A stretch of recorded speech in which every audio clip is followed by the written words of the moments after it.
Now moving on to example 2 for the general additional rule of probability. Okay. Now this is a more realistic example, and it is a fictitious gender class survey. Imagine in PGCC, we do a survey finding out the male, female, and the class standing in a, let's say, a huge class, and this are the data that comes out of that survey. And as you recognize, this is organized in the form of a contingency table with two variables. One is gender, and the other variable is class standing.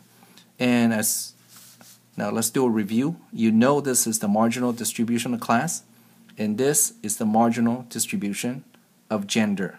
Okay. Now let's ask some simple question or express some of this simple statistics. Now this is a Venn diagram right here for gender. And as you can see, these are two disjoint sets. Male, there's 95 of them, and females, there are 156 of them. Or you can ask, what about a class standing? And for the for the freshman, there's 30 of them. For sophomore, there's 25 of them. For seniors, there's 20 of them. And for juniors, there are 20 of them. Okay, and it's easy to see that they're all disjoint set. You are either male or female, or you are either freshman, sophomore, senior, or junior, and you cannot be in these two outcomes simultaneously. Now, this is rather obvious if you think about it. Subgroups in a variable are essentially strata. So, by definition, they are disjoint sets. And so, this is probably not a very good example of the demonstration of general additional rule. So what we want to do is to ask a more realistic question. Okay, and what would that be? Here's an example. What about males who are sophomores? You see, in this questions, what happens is that you are crossing two variables. You are asking, in the case of this, how many of this belongs to a certain class or subgroups of this? So you are crossing two variables, and in this case, you have to be careful about the Venn diagram you draw and think about their overlappingness, okay? So let's say you first draw your Venn diagram like this, and you say here's male and here are your sophomores. Now would that be right? Okay, they look disjoint. Are they?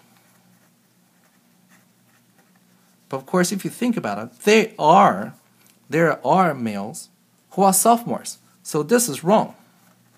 This is not how you want to draw, okay? So what you may want to do, okay, is to draw something like this instead. So let's be careful.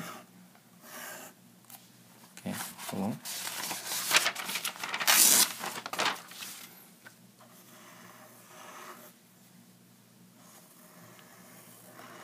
Okay, so here, males, and just look at it. So here's males who are sophomores, and how many of them are there?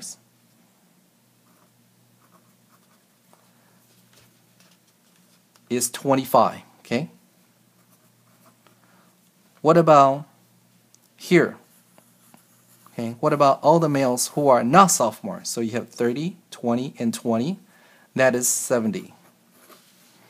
And what about the rest? The rest of the sophomores. Okay? And so just look at the sophomores. Here is already counted in this part. So the rest is 42. And just so happens that because it's only males and females, so anyone who is not a male but a sophomore happens to be females who are sophomores. Okay? And so let's ask some basic probability question. The probability of male, okay, in this case, is 95 over 251. The probability of sophomore, if you look at it, is 67 over the total, which is 251. the probability of male and sophomore, okay, you're looking at here 25. So it's 25 over 251. Okay, now of course we are interested in the general additional rule, so we ask the question, what is the probability of a student who, or selecting a student who is either a male or a sophomore? Okay, now there are two ways to do this. One is the obvious way, and that's just to read it off the chart.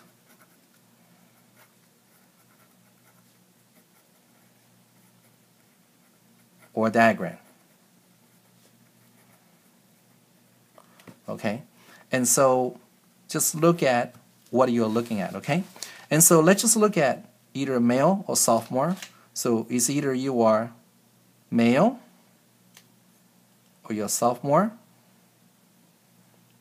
Okay, so what that means is this: you're looking at everyone who is male, and that's 95 of them. But you also want to make sure you don't miss anyone who's a sophomore. Okay, so you are looking at this, all these four number, and this two number right here. So you're looking at 35, 25, 20, 20, and 42. So you're looking at all the males plus the sophomore who is not a male, so it's just the female sophomores over 251, and that happens to be 137 over 251. Okay, or now let's use the general rule of addition.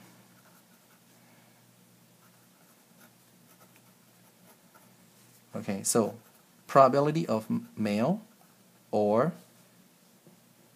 sophomore is equal to probability of male plus probability of sophomore minus probability of male and sophomore. Okay, so once again, or is right here, and is right here. So you can just read it off. You know the probability of male is 95 over 251, and I will leave it as an explicit fractional form so that you know how they will work out exactly. Probability of sophomore is 67 over 251. Probability of male and sophomore, okay, is 25 over 251.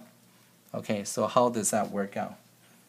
So let's see, 25 plus 67 minus 25, 95 plus 67 minus 25 over 251.